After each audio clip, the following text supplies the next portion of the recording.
Maria institute of medical technology കേന്ദ്ര സർക്കാരിന്റെ വികസന ഏജൻസിയായ ഭാരത് സേവക് സമാജിന്റെയും NSTCയുടെയും അംഗീകാരത്തോടുകൂടി നടത്തുന്ന തൊഴിലധിഷ്ഠിത കോഴ്സുകളിലേക്ക് അഡ്മിഷൻ ആരംഭിച്ചിരിക്കുന്നു.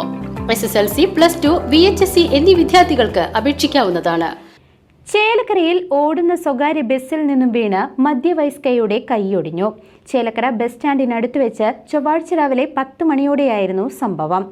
പാഞ്ഞാൽ ഗ്രാമപഞ്ചായത്ത് പയങ്കുളം തേരുങ്കാട്ടിൽ വീട്ടിൽ 56 വയസ്സുള്ള സുശീലയ്ക്കാണ് ഗുരുതരമായി പരിക്കേറ്റത്. ഷൊർണൂർ ചേലക്കര റൂട്ടിലോടുന്ന സ്വകാര്യ ബസ്സിൽ നിന്നും വീണ് മധ്യവയസ്കയുടെ കൈയൊടിഞ്ഞു. പാഞ്ഞാൽ പയങ്കുളം തേരുങ്കാട്ടിൽ വീട്ടിൽ 56 വയസ്സുള്ള സുശീലയ്ക്കാണ് അപകടത്തിൽ വലതുകൈക്ക് ഗുരുതരമായി പരിക്കേറ്റത്.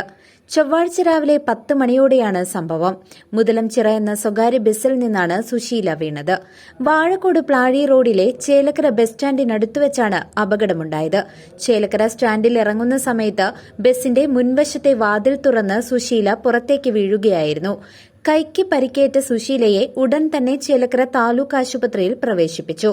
പ്രാഥമിക ചികിത്സയ്ക്ക് ശേഷം കൂടുതൽ വിദഗ്ധ ചികിത്സയ്ക്കായി തൃശൂർ മെഡിക്കൽ കോളേജ് ആശുപത്രിയിലേക്ക് മാറ്റി. കൈക്ക് പൊട്ടലുണ്ടെന്നും ശസ്ത്രക്രിയ ആവശ്യമായി വരുമെന്നും ഡോക്ടർമാർ അറിയിച്ചതായാണ് വിവരങ്ങൾ. News desk CCV.